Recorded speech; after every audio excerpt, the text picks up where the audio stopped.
Росія – стратегічний партнер чи потенційний агресор? Що відбувається на сході України? Російська агресія чи громадянська війна? Куди ведуть Мінські домовленості? До миру чи до знищення України? Це канал АТР. Я ведучий Юрій Костенко. Доброго вечора. Ці та інші питання ми будемо обговорювати з нашими експертами.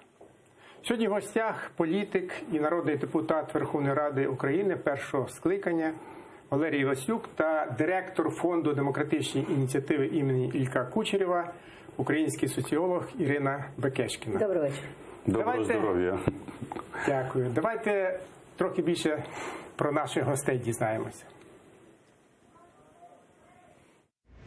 Ірина Бекешкіна – український соціолог, спеціаліст у галузі політичної та електоральної соціології, кандидат філософських наук, працювала науковим редактором журналу «Філософська думка», молодшим і старшим науковим співробітником Інституту філософії Академії наук УРСР. З 91-го року науковий співробітник Інституту соціології Національної академії наук України. З 96-го заступник директора фонду «Демократичні ініціативи». У 2007 та 2008 роках потрапила до списку 100 найвпливовіших жінок України за версією журналу «Фокус». Нині директор фонду «Демократичні ініціативи» імені Ілька Кучерєва. Ірина Бекешкіна саме зараз на АТР. Валерій Івасюк, 61 рік, народився у Києві. Народний депутат України першого скликання, член комісії Верховної Ради з питань охорони здоров'я, автор і співавтор законів України у сферах боротьби із соціально небезпечними захворюваннями, організації національної системи охорони здоров'я, Національної служби крові, створення правоохоронних органів, автор 49-ї статті Конституції України. У 2006-2008 роках заступник міністра охорони здоров'я, працював штатним радником президента України Віктора Ющенка, був штатним радником секретаря Ради національної безпеки і оборони України, автор понад 200 наукових праць і статей у галузі охорони здоров'я. Валерій Івасюк. Саме зараз на АТР. Нагадаю, ви можете телефонувати до нас у студію і ставити питання гостям. Телефон студії 380 73 419 41 58. Skype atr.tibi. Отже, розпочинаємо нашу дискусію. Я хотів спочатку, так би мовити, в історичний ракурс української політики звернутися. І в цьому аспекті хочу, щоб ми послухали дві цитати. Це два народних депутати першого скликання. Один представляв українську опозицію, як і ми з Валерієм, Олесь Шевченко, а другий – це один із прокурорів міста Харкова, Юрій Гасинський, який прийшов в Верховну Раду, зрозуміло, із комуністичними і минулим, і з комуністичним партквитком. Давайте послухаємо їх. Смішно сподіватися, що Росія після одностороннього ядерного роззброєння України надасть надійні гарантії і буде їх дотримуватись. Історія вчить, що наш північний сусід не раз ставився до міжнародних угод як до безвартісних папірців. Реальною гарантією нашої безпеки міг би стати вступ до НАТО. Я должен задать еще один вопрос. Если у нас внешние враги, можно считать такими врагами Соединенные Штаты Америки и Россию? Нет и нет. А поскольку никаких стратегических врагов у Украины нет, из этого надо исходить, строя военную стратегию Украины. Валерію, давайте згадаємо. Позиція Олеся Шевченка – це фактично було відображення позиції Народної Ради України, яка була представлена українськими дисидентами, демократичними силами. І в нас не було питання, що собою являє Росія, її політика, тому що це проглядалося крізь історію, це проглядалося крізь, врешті-решт, крізь долю цих дисидентів, які представляв Олесь Шевченко і багато інших. З іншого боку, мене дивує інше. Чому сьогодні, попри 6-й рік військових дій Росії проти України, лунають приблизно такі ж самі оцінки, як ми щойно почули, що з Росією треба налагоджувати мости, відновлювати діалоги, не боятися зустрічі з паном Путіним, це віце-прем'єр Кулеба нещодавно заявив. Ну і в цьому контексті, як ви думаєте, чому все це залишається в Україні на порядку політичному, порядку денного? Для того, щоб поставити правильний діагноз цій хворобі, цій залежності від Росії, ментальної залежності, духовної залежності певної частини українства чи українського народу, то треба для того, щоб поставити правильний діагноз, проаналізувати події, які є очевидними, тобто об'єктивну реальність. Об'єктивна реальність – це 1 грудня. 1 грудня – референдум 91-го року, коли переважна більшість українців, майже 100%, проголосувало за Україну незалежну, правда? Так. Але яка Україна незалежна? І Кравчук, і Кучма, і Ющенко, і Порошенко або свідомо брехали, або в них недостатньо розуму для того, щоб сказати правильну оцінку, за яку Україну голосували туди люди. А правильна оцінка – це друге голосування 1 грудня. Люди проголосували за європейську Україну, нібито європейську, з європейськими нібито цінностями. І обрали не Чорновола, а обрали Кравчука. Отже, об'єктивна реальність змісту того голосування, змісту обрання до Верховної Ради менше, ніж 1/3 Народної Ради, оця 1/3 українських депутатів залишається і досі, вона тільки зменшилася. Оця опозиція. Люди, переважна більшість, і це треба визнати, українського народу. Вони хочуть добре їсти, мало працювати, бути абсолютно індиферентними в плані мови, в плані етнічного свого усвідомлення, хто вони такі є. Вони це послід не тільки Савка. Савок уже, даруйте на слові, виздихує. Мало кого залишилося. Це наслідок того, що впродовж 30 років української незалежності жоден з президентів не приділяв жодної уваги, не тільки президент, а й уряд, ідеологічному вихованню людей. Це школа, це дитячий садок, це сім'я, це засоб масової інформації. І підсумок цього Єремєєва, яка вчора сказала на начальниця першого 1+1 каналу. Вона сказала, що українська мова для комедій, а для серьезных переживательных фильмов, украинская не подходит, ее не понимают. Я, між іншим, Юрію, хочу стосовно цієї Єремєєвої, оскільки я її вже згадав, знову таки, як лікар, є хороша така приказка, ви зараз зрозумієте, до чого вона. В Радянському Союзі, в Українській РСР, я думаю, ви це пам'ятаєте обидва, спільним наказом Міністерства охорони здоров'я і Міністерства освіти Української РСР, згідно цього наказу, дітей, які хворіли на хронічні хвороби серйозні, або мали позитивне пірке, це ознака того, що дитина може захворіти на туберкульоз, звільняли не від фізкультури, а від уроків української мови. Так от, в цьому сенсі, в цьому ракурсі, оця Єремєєва, вона або хвора, або падлюка. Оце підсумок отого всього, про що ви запитуєте. А тепер постає питання, чому зберігається оця стала сутність? От я вважаю, що у нас зберігається, це коріння іде от з цього народу. От з цього народу. Тому обирається після того, як зрадив, по суті, цінності Ющенко Янукович, після того, як Порошенко, він, при всьому при тому, що мова, армія і що там, і церква, віра, але його кадрова політика призвела до того, що прийшов Зеленський. Я з вами не згодна. Давайте якраз, пані Ірино, хотів звернутися до вас.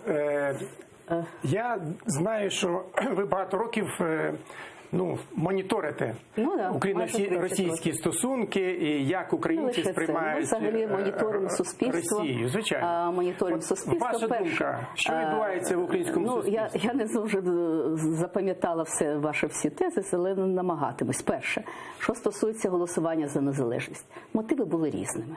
У частини мотиви були справді голосувати за незалежну Україну, європейську і так далі, і так далі.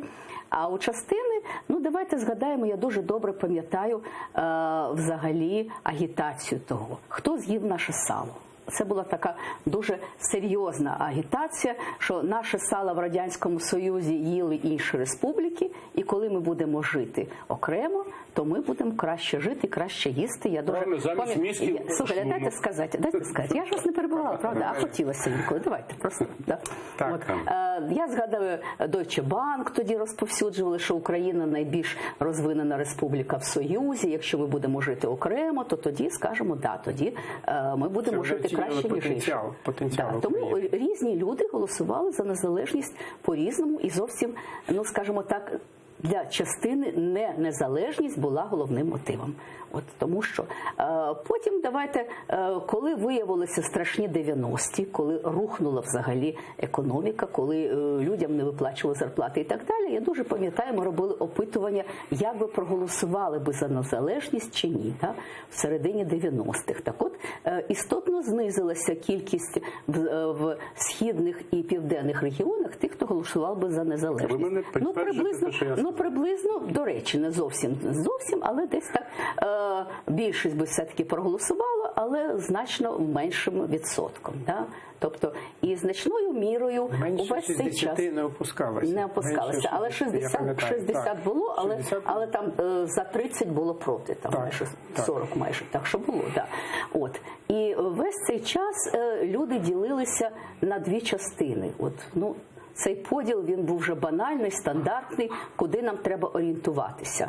Причому, що цікаво, люди хотіли йти одночасно в обох напрямках. І, скажімо, інтегруватися з Європою, і з Росією і країнами СНД. Причому 30% хотіло одночасно і туди, і туди. А вже коли ми питали, а все-таки щось одне оберіть, то приблизно так 50 на 50 і ділилося. Причому ділилося географічно. Це правда. А як сьогодення? А все це рухнуло. І, до речі, ставлення до Росії було дуже позитивним. У Росії воно коливалося, скажімо, після Тузли, тобто час від часу, коли загострювалися стосунки, то там дуже сильна була ідеологічна обробка, там мінялося ставлення до України, потім знову росло. А в Україні було високим практично весь час, досі, до 2014 року. В 2014 році все це істотно, кардинально змінилося і фактично рухнуло. Знаєте, ви можете жити дуже хорошо з сусідами, і раптом цей сусід несподівано для вас приходить до вас, займає у вас одну кімнату і каже, що бабусі буде краще жити тут, а якщо ви не будете жити так, як я хочу, то я заберу всю квартиру. Як ви будете ставитися? Тоді все фактично рухнуло. І ставлення до Росії рухнуло, і вже в СНД із Росією, правда, залишилося, 20% залишилося і зараз, які хочуть дружити з Росією і так далі. А вибір вже зроблений. Абсолютно більше вже вважає, що треба робити, що треба нам йти до Європейського Союзу, більше того НАТО. От що раніше об'єднувало народ, що НАТО нам не треба. Нам треба нейтральний статус. Я пам'ятаю дуже добре, в 2012 році за НАТО було 12%. Тобто, бачите, дуже небагато. Це дуже багато складових. Спочатку з ентузіазмом сприймали НАТО, 30, я пам'ятаю, перший раз заміряла, було 30 невизначено. Але це якраз А зараз вже за НАТО. Зараз вже занадто, тому що куди ж ми дінемося тепер? Це добрі тому показники. дуже все міняється. Не все дуже міняється і не стало. Тобто, навіть якщо говорити про ставлення до російської мови як другої державної, я пам'ятаю, що ще в 2000-му 50% було за те, щоб російська мова була другою державною, 30% проти. Поступово воно змінювалося, не ривками, з поколіннями воно змінювалося. І зараз все навпаки. Зараз абсолютно. Недавно ми робили по мові, що мене вразило, що 80% вважають, що 80%, що державні посадовці повинні в робочий час розмовляти українською мовою, і так вважають навіть на Сході і на Півдні. Пані Ірино, тоді питання уточнюється. Все міняється. Все міняється, правильно. Чого ж наша діюча влада ваші дослідження не читає, не ознайомлюється з ними? Чого ж вона сьогодні, 6-й рік війни з Росією, вона виступає із ініціативами так званого замирення із агресором? Обіцяли мир, коли йшли на вибори. Обіцяли. От інша річ, що у нас справді абсолютно більшість хоче миру. Інша річ, що не мир за будь-яку ціну. Мир за будь-яку ціну там 20%, а 50% за мир, але не за будь-яку ціну. І знаєте, я чесно кажучи, може я наївна, мені здається, що Зеленський справді вірив, що от він зустрінеться з Путіним і він домовиться, що ті там якісь хотіли війну, а от хто ж хоче війни? Ніхто не хоче. Зустрінемося, домовимося, і війни не буде. А виходить, так не виходить. А давайте якраз в цьому контексті звернемося до іншої теми, але вона кореспондується із першою. Зменшити напругу у відносинах із агресором пропонує нова стратегія національної безпеки, яку зараз опрацьовує Рада національної безпеки і оборони України. Радіо «Свобода» поцікавилася у експертів, як оцінювати це ноу-хау української влади з точки зору міжнародної практики. Давайте послухаємо. Росія має бути згадана у концепції нацбезпеки обов'язково. Наприклад, як вона згадується у більшості цивілізованих країн світу. Росія є найбільшою загрозою і терористичною, і військовою. На сьогодні Росію слід розглядати як супротивника України. Це реалії життя. Може, президент хоче приховати цю війну, але ми в стані збройного конфлікту. Або тоді хто стріляє на сході України? Проти нас воює держава Росія. Вона на сьогоднішній день є ворог, і в цьому давно пора поставити офіційну крапку. Будь-яке загравання з цією державою призведе тільки до одного – кількість загиблих зростатиме. Скільки би не намагалися умиротворити агресора, він залишиться агресором. Це в його природі. Справа в тому, що сьогодні взагалі немає чіткої стратегії стосовно Росії. Немає державної політики, яка була би формалізована, яка би чітко визначала дії України на російському напрямку у політико-дипломатичній, економічній, військовій, гуманітарній, інформаційній сферах. Така стратегія стосовно Росії повинна бути, але її немає. Пане Валерію, ви працювали в РНБО, були радником секретаря. Знаєте всю цю кухню, як готуються документи. Я думаю, що нікому це не є таємницею, і всі розуміють, що без особистої позиції президента Рада національної безпеки і оборони нічого не робить. Я сам був багато років членом Ради національної безпеки і оборони і чудово знаю практику підготовки, тим більше стратегії. Це спирається в першу чергу на позицію глави держави. Отже, як ви думаєте, от ми говоримо про настрої суспільні, ми говоримо про війну, а РНБО готує документ, як ублажати агресора. В умовах війни загалом це таке можливе, на ваш погляд? Чи це також якась медицинська проблема? Взагалі, краще, так мовити, наш політичний бомонд розглядати якраз з медичної точки зору. Зразу все ясно і цікаво. Між іншим, я повинен сказати, що Рада національної безпеки і оборони – це малофункціональний орган вже давним-давно. Це орган, який, скажімо так, не має і за Ющенка, і за Порошенка, і за теперішнього глави держави немає свого функціонального місця. Це збіговисько людей, які, скажімо, в ургентному порядку, як це було з літаком, і то в такому, даруйте на слові, кастрованому вигляді, збігаються. Це орган, який не працює планомірно. Планомірно він працював хіба що короткий період, коли секретарем РНБО був Горбулін. Це людина надзвичайно планомірна, і Кучма, як державник, особливо першого разу, коли він був президентом, коли розбудовувалась держава. Я в той час якраз і був в Юрію, Раді безпеки. Я стосовно Ради національної безпеки і оборони, як функціонального органу, коли я був радником у Ющенка, я весь час говорив, я кажу, Віктор Андрійовичу, виникає ситуація, наприклад, виникла ситуація, коли Україна почала займати перші місця по так званому резистентному, тобто майже смертельному туберкульозу. Або коли почався політичний свинячий грип імені прем'єр-міністра Юлії Тимошенко. Я кажу, введіть до складу Ради національної безпеки і оборони міністра охорони здоров'я. Для того, щоб шлях від міністра до президента був короткий, а не через Кабмін. Для того, щоб приймати оці ургентні рішення. І тоді це було зроблено. І от ми тоді побачили, що за короткий час були ухвалені рішення, які, між іншим, діють до сих пір. Але вони не виконуються. Про створення, наприклад, Національного банку крові, а ми, оскільки він не створений ні за Порошенка, ні за теперішнього президента, і не створюється спеціально, ми маємо жахливу картину, коли при моїх зв'язках з головним лікарем лікарні Семашко Дніпропетровська і з фронтовим госпіталем, це на базі обласної Харківської обласної лікарні, майже більше ніж половина бійців, які виходять після операції без рук, без ніг, виходять зі СНІДом, з гепатитом Б, з гепатитом С, які переливають через донорську кров. Тому що послуговуються російськими тест-системами, вірніше, українського виробництва, але головний елемент тест-системи, який перевіряє кров на безпеку, нижегородського производства. Це те, що я не допускав в Національну службу крові і через що був звільнений з своєї посади. Отже, Рада національної безпеки і оборони на сьогоднішній день не виконує свої функції, тому що не хоче виконувати головнокомандувач своїх функцій. Тому що людина, яка іде на посаду президента, риторика якого є, знову ж таки, в епіцентрі риторики ставиться слово «мир», і от ви підтвердили те, що я говорю, що ж ви були проти мене? Ви самі сказали, що 20% лише людей не утотожнюють слово «мир» і слово «перемога».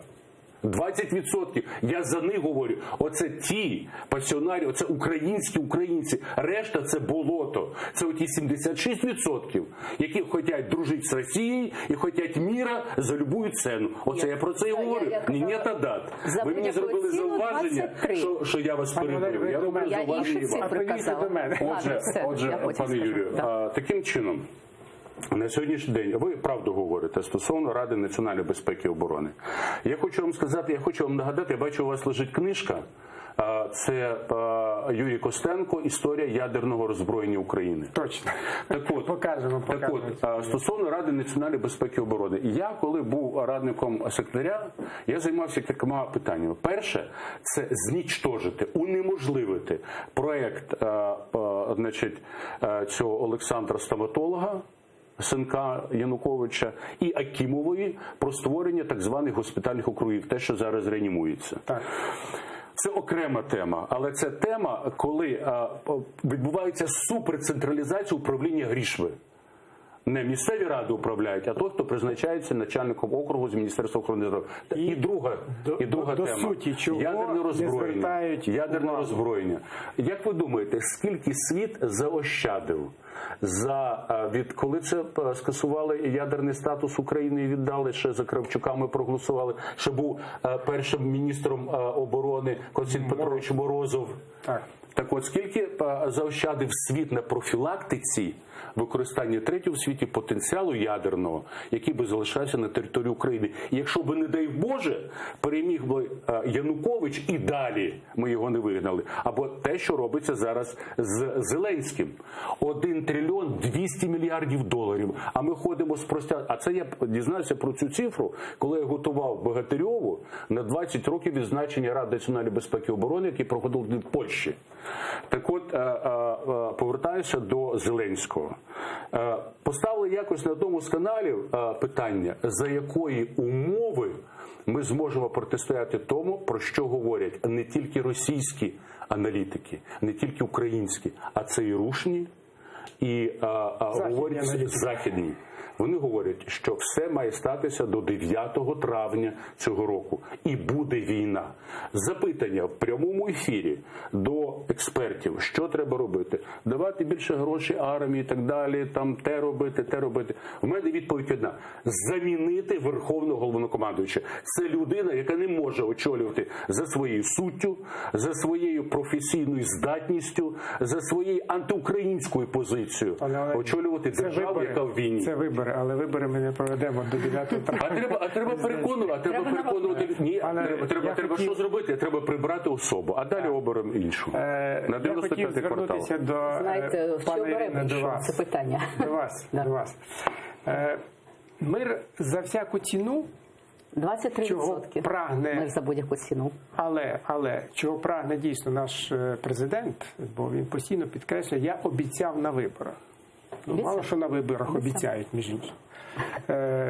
Подивіться на інших кандидатів в президенти, що вони обіцяли, що вони виконали за цю історію незалежної України. Їх і не обрали. Так же? Ні, Тільки які стали обирали. президентами. Тих, які обирали. Правильно. А І другого що вони разу- обіцяли, і що вже не вони обрали. виконали. Так от, мир за всяку ціну перекреслює всю історичну практику. Не тільки українську, а всього світу. І агресор або знищує державу, або якщо держава противиться знищенню, то, отримуючи по зубам, відступає від своїх амбіцій агресивних і стає мирною державою, як, наприклад, сьогоднішня Німеччина після поразки німецького фашизму. Так от, виходячи із цієї історичної досвіду, історичної правди, можливо, соціологам треба якось по-іншому ставити питання щодо українців. Знаєте, це вже в Радянському Союзі вчили, як працювати соціологів. Я не закінчив питання. Я не втручаюся у вашу сферу компетенцій. Ні. Я ставлю питання. В якому контексті по-іншому? Наприклад, сьогодні ми маємо об'єднану Німеччину. Вони йшли до об'єднання 40 років. І об'єднувалися за рахунок високих рівнів економічного розвитку, соціальних стандартів, я кажу про Західну Німеччину. І самі люди хотіли об'єднання. Чого сьогодні нав'язувати об'єднання, коли донецькі на нас дивляться як на перших ворогів у світі? Я б не сказала, що донецькі так дивляться. Я кажу на нас. про те, Звідки що... ви знаєте, я кажу про ті опитування, які були зроблені. От там по-іншому, там по-різному. Одні так дивляться, інші інакше дивляться. А якщо говорити про загальні настрої, це вже не зовсім соціологія. Люди, які там бувають, це втома. Якщо там буде Росія, вони приймуть Росію. Якщо це буде Україна, вони приймуть Україну. Так що, знаєте, вони до нас так дивляться, вони дивляться на своє життя, яке у них досить нестабільне і незабезпечене. Тому що будь-яка, скажімо, будь-який документ і щось іще, яке треба отримувати, це велика проблема, наприклад. Тому що ніхто ж не визнає ці документи. І що робити? Наприклад, ви хочете, елементарно, вони їздять до нас отримати пенсію. А як її оформити? Як її оформити? Наприклад, підійшло час вашого пенсійного віку. Як оформити, якщо ви там живете? Ви не зможете цього робити. І ви без пенсії. Або, наприклад, ви там одружуєтеся, пішли і одружилися. Але ніхто ж не визнає цього. Цілком можливо, що якщо зміниться ситуація, виявиться, що все це... Так що, я б не сказала, що всі вони отак на нас дивляться. Це зовсім не так. В мене є особисті контакти із багатьма тими, хто там живе і сьогодні працює в Україні. Це бульбашка, в якої живе кожна людина. Звичайно. Я можу сказати на досвіді досліджень на цій території, які контролює Україна. Дуже міняється. Наприклад, дуже серйозно було, дуже корисне, серйозне опитування було проведено КМІСом у квітні 2014 року. Справді, найбільш високі сепаратистські у 8 областях Сходу і Півдня. Найбільш такі сильні сепаратистські настрої були справді в Донецькій, Луганській області. Але це 30%, навіть не 50%, які хотіли відділитися від України. Потім ми робили в 2015 році, було вже 35%. Зараз 5%.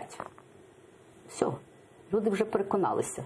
що нікуди їм не треба і треба жити в Україні. Але ти знаєш, що вони беруть паспорти Російської Федерації, перебуваючи А як там, в Україні. інакше? А як там, ну, по-перше, вони на окупованих територіях беруть, а як там жити? То Люди тоді питання, пристосовуються. пані Ірина, то тоді Люди питання. Ви пристосовуються. кажете про складнощі з пенсійним забезпеченням. А як можна пояснити пенсійне забезпечення з боку української влади тих громадян, які перебувають на окупованій території, коли право українське не поширюється на цю територію? А вони реєструються на території України, Ні, не окуповані. Вони формально техніку вони... я знаю, техніку я знаю, але я кажу з точки зору права, міжнародного права. Ви знаєте, що мій власний досвід мене навчив, політичний і в тому числі правовий досвід. Якщо держава нехтує правом, шукайте проблеми. І от ми щороку набираємося все більше і більше проблем із так званою реінтеграцією Донбасу, коли вже розробляються програми реінтеграції, коли вже пишуться цілісні там стратегії, а з іншого боку кожного дня вбивають українців на лінії фронту. Ну, як пояснити таку політику? Ви знаєте, я думаю, що коли все-таки буде, ну, ми не починали навіть ще про мінський процес. Якщо буде мінський процес в інтерпретації України, в інтерпретації України, тобто, якщо там буде справді роззброєння, і якщо туди зайде Україна там з миротворчими силами, я думаю, що там так само буде зміна громадської думки, як це було на територіях, які зараз контролює Україна. Люди пристосуються. Ну, чесно скажемо, абсолютна більшість це обивателі, які там залишилися, які просто хочуть жити. От і все. Людина будь-де, в будь-якій країні, в першу чергу хоче жити і в першу чергу дбає про себе. Але ми сторкнулися надзвичайно принципових питань, які стосуються саме державної політики, тому що я про звичайних громадян не хочу набирати на себе, так би мовити, суддівські повноваження і їх оцінювати. Я тільки кажу про державну політику, яка, як на мене, не веде ні до миру, ні до того, щоб рано чи пізно Донецьк з Луганськом повернулися в Україну. Це можна тільки зробити, якщо виходити із міжнародної практики, тільки тоді, коли в Україні рівень економічної політики і зростання економічного буде у рази більшим, ніж те, що того, я вам скажу, що коли у великому списку, коли ми пропонуємо людям, от як можна повернути ці території, які заходи можуть бути, там дуже великий список, чітко два. Перше – це посилення санкцій проти Росії міжнародної, і друге – от якраз економічне зростання, коли люди будуть хотіти. Да. Так от, якраз повертаючись до діянь нашої влади, я б замість політики примирення, яка зараз обговорюється у РНБО, запропонував би політику прискореного економічного зростання. Але для цього треба зовсім інша якість і тих, хто сьогодні представляє владу, і тих, хто розуміє ці процеси. Бо, знаєте, все починається, вірніше, політичні проблеми починаються із невігластва. Про це ще сказав Сократ у сиву давнину. І, як на мене, невігластво, яке домінує майже в усіх коридорах української влади, сьогодні і руйнує всі ці процеси. Так от, хочу якраз і повернутися до теми, яку ми щойно обговорювали, щодо того, що собою являє мінський процес. І куди ведуть мінські домовленості? До миру чи до знищення України? Я б навіть сказав, до самознищення України. Чому я так кажу? Недавно я мав нагоду зустрітися із президентом, двічі президентом Леонідом Кучмою, який, як ви знаєте, представляє український інтерес на цих тристоронніх переговорах.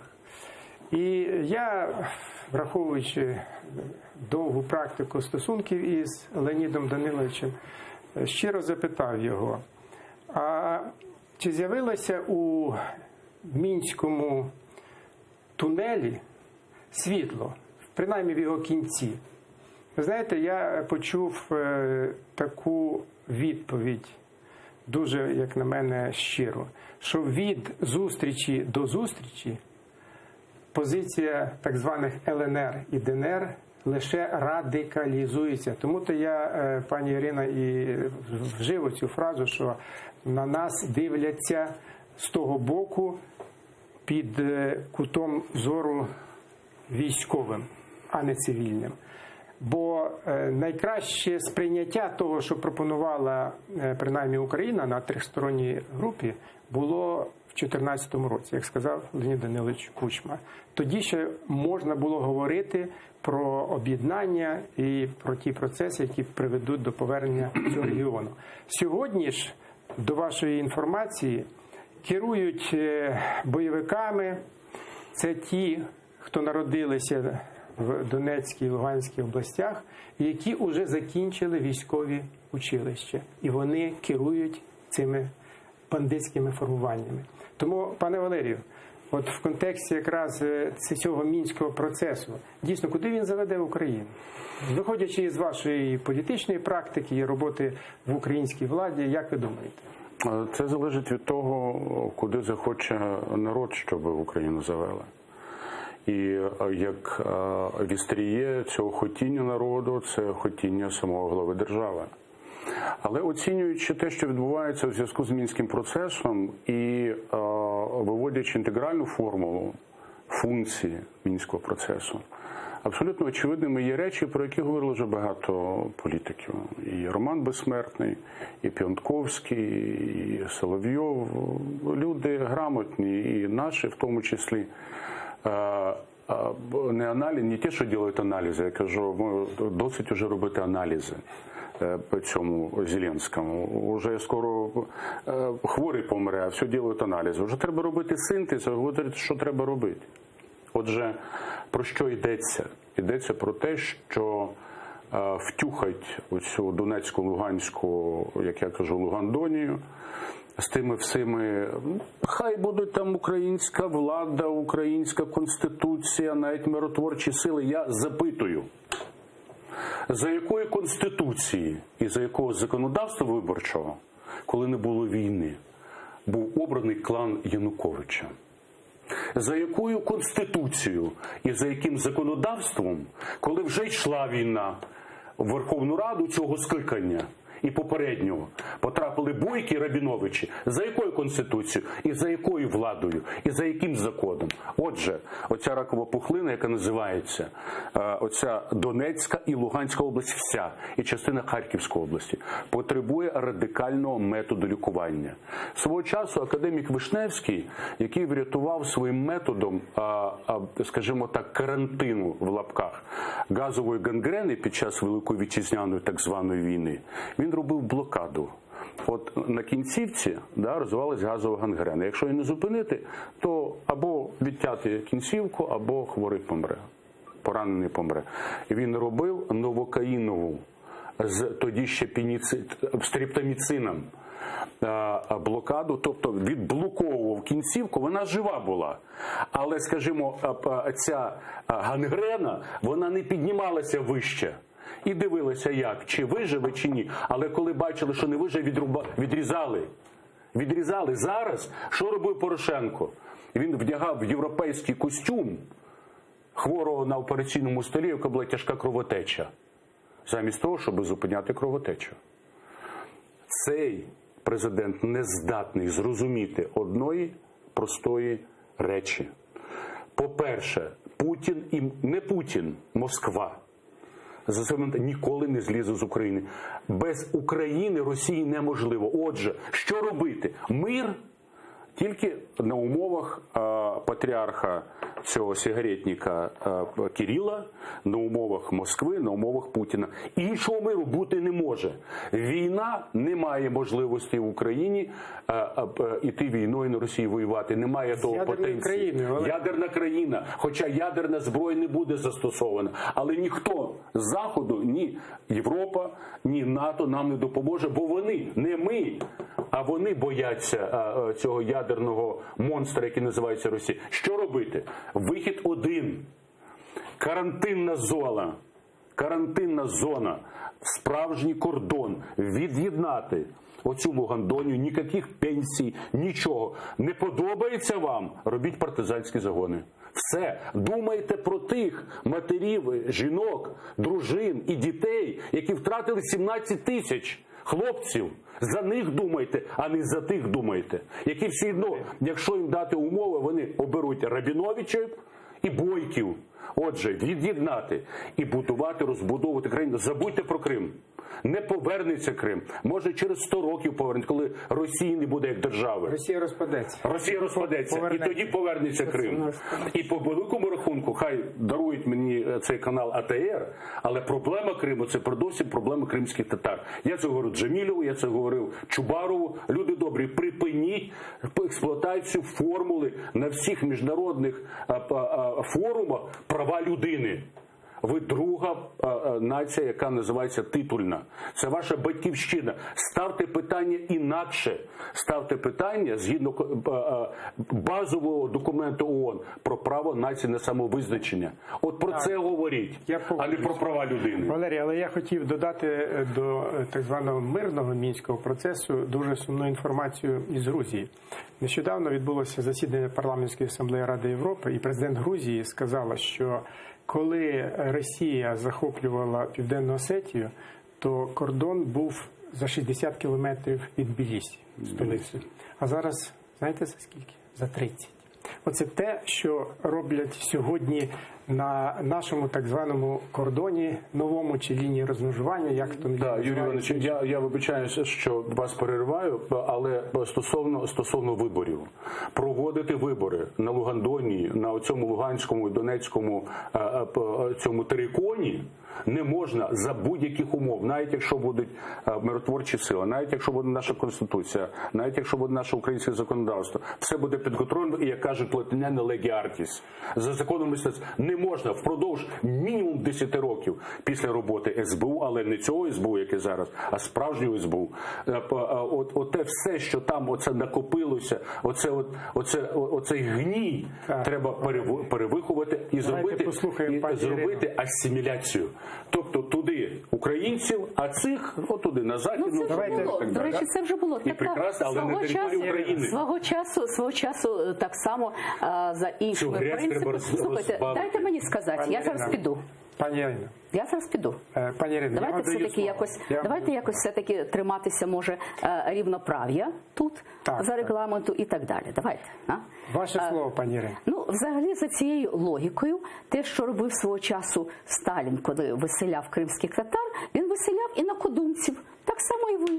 О, як гній, да? Раз і все, туди українців. Я вже сказала. Я зараз стану і піду. Пані Ірина, ми ж дискусія, але... коли не перебувають. Я ж слухала. Так. Думаєте, мені це подобалось, те, що він каже? Так само можна позбавити виборчого права одеситів, харків'ян, да? Позбавити їх виборчого права. А, до речі, де найбільше голосували за Зеленського? В Дніпрі.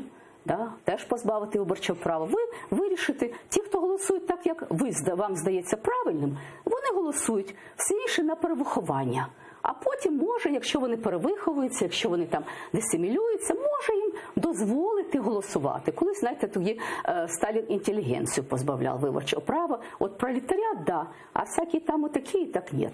Знаєте, ми живемо в єдиній країні, і нам треба думати. Так. Бо інакше, оця сама концепція російська Новоросія, що є такі, які ближче начебто до Росії, 8 областей, а інша Україна, давайте ми віддамо Новоросію Росії, а ми будемо жити в цій Україні. Я з цим категорично не згодна, тому що, до речі, що стосується загиблих там, я зараз спілкуюся багато з атошниками, ми проводимо фокус-групи, жоден не сказав, що всі ці області треба відгородити. Вони кажуть, ми за це вмирали, ми за це боролися, і ми категорично проти цього. Я думаю, що це думка авторитетна. Так, я одне уточнення вже як до соціолога. Ви знаєте, що коли Росія окупувала Крим, то російське суспільство сприйняло це як величезний акт перемоги. Да, 80%. Але як тільки росіяни практично в кожній родині відчули, що Крим наш, але гроші на відновлення, як каже Росія, Криму з їхнього бюджету сімейного беруть, як, так би мовити, пієтет до цієї справи різко знизується. Знову ж таки, але вважають, що Крим наш. Так, знову ж таки, із розмов із тими, хто веде переговори із так званими ЛНР, ДНР, За мінімальними оцінками потрібно більше 100 мільярдів доларів лише щоб інфраструктуру привести до якоїсь тями. Я не кажу Проблема. до порядку, Проблема. а якщо говорити про повернення біженців, якщо говорити про робочі місця, ну то це, мабуть, сотні мільярдів доларів на відновлення цього всього. Виникає питання, а за чий рахунок Ну, це очевидно, все треба робити? створювати міжнародні фонди в такому разі. Про це багато говорили. Так. Я думаю, що це вихід, якщо це буде справді.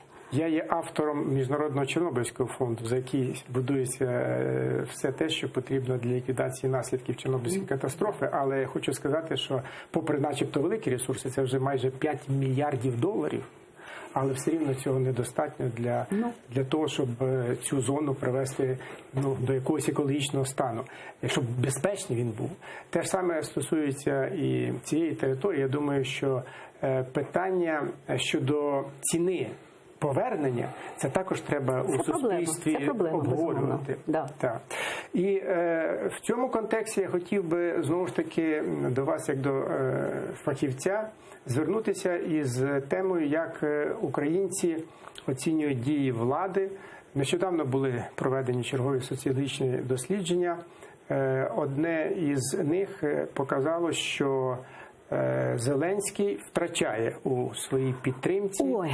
І що рівень, принаймні, із того, що це Інститут соцдосліджень Яременка, 24-28, вони пишуть, що не довіряю президенту України, це 39,3, і довіряю, це 49,4. Ви давали, так, у вас теж була соціологія, наскільки я знаю, в грудні місяці, що баланс довіри до президента був майже плюс 32, 32%. Отже, як розуміти оці всі дослідження і коливання суспільної думки щодо політики президента? Ну, справді і передбачалося, і прогнозувалося, що рейтинги будуть падати, це очевидно, тому що у нас взагалі такого високі рейтинги ніхто ніколи не мав. І, очевидно, це пов'язано з різними неможливими очікуваннями, мріями і так далі, і так далі. Тобто це було очевидно. З іншого боку, я б сказала, що жоден президент у нас не мав після 8 років 50% довіри. Ніколи такого не було. 50% було одразу після виборів. 50% після виборів, 60 навіть мав Ющенко, за півроку це рухнуло, мав Янукович, це, скажімо, до кінця року теж рухнуло. А тут бачимо, що воно тримається. Я б не сказала, що щось сталося такого катастрофічного, якраз що стосується Зеленського. Це феномен, що воно катастрофічно не сталося, але все-таки рівень довіри... Це об'єктивно, це було взагалі, це з будь-яким президентом відбувається, і після виборів воно завжди зменшується. Але якраз ми обговоримо ті болючі теми, які найбільше печуть сьогодні українським громадянам. 64% вимагають від Зеленського припинення війни. І коли війна продовжується, те ще із щоденними втратами... А ви знаєте, що ми питали після Парижу, да? Так. 70% вважають, що результати були позитивними. 70%. Одні просто очікували, що трапиться зрада. Вона не трапилася. Домовилися домовлятися. Власне, там ніяких не було результатів. Абсолютно. Домовилися домовлятися. Другим сподобалося, що такі будуть домовлятися. І ті залишилися задоволеними. Так що... А щодо економічних очікувань, ви ж знаєте, що виборець нетерплячий. Якщо півроку немає на столі всього того обіцяного під час виборів, знижується довіра і оцінка діяльності уряду. Уряд винний. Так, уряд. І Верховна Рада. А президент ні. Ні? Я б так не сказав. Він же все-таки, всі кажуть, слуга народу, я кажу, Зеленський. дивлячись за результатами опитувань. Так? Коли ми питаємо, теж у нас було в грудні, хто є рушієм реформ, да? 60% вважають, що президент Зеленський. Значно менше уряд і значно менше Верховна Рада. Знаєте, людям хочеться щось вірити. Що прилетить нам волшебник в голубом вертольоті і безплатно покажуть кіно. Поки що ця віра залишається. Пане Валерію, а як ви думаєте, чи зменшується рейтинг Зеленського і що на нього впливає? Отже, український виборець і взагалі, так мовити, громадянин, та, він не диференціює, бо для цього треба напружити мізки.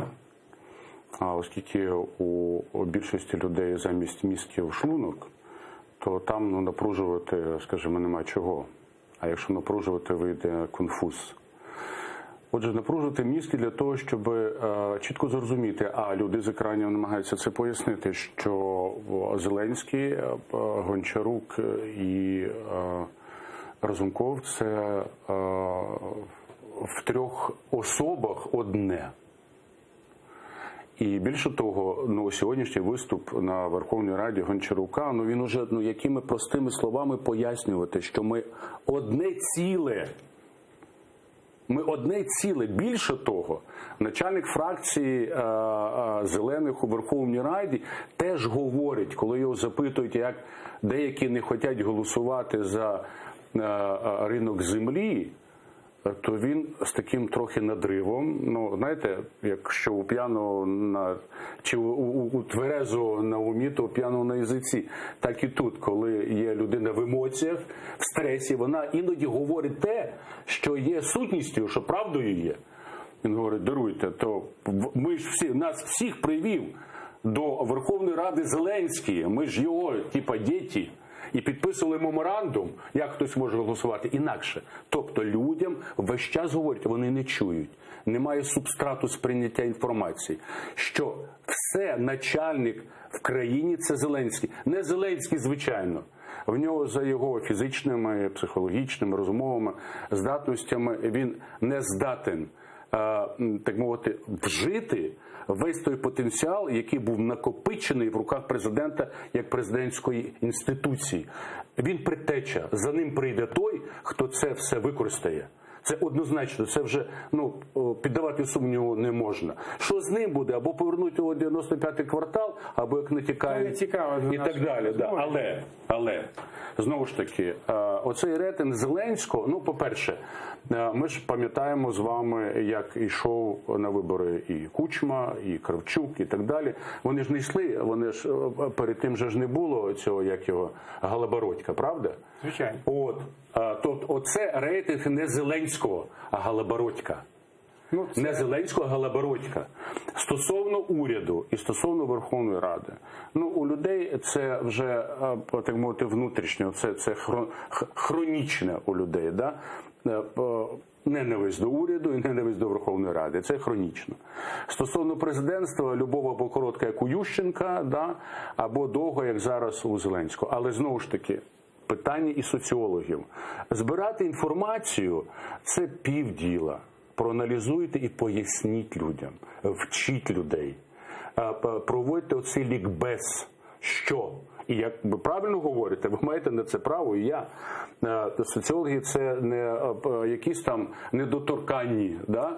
Що поставте інакше запитання. Поставте запитання, що оскільки теперішня влада Зеленського, вона продукує і уряд, да? І контролює парламент, то який в тебе рейтинг буде?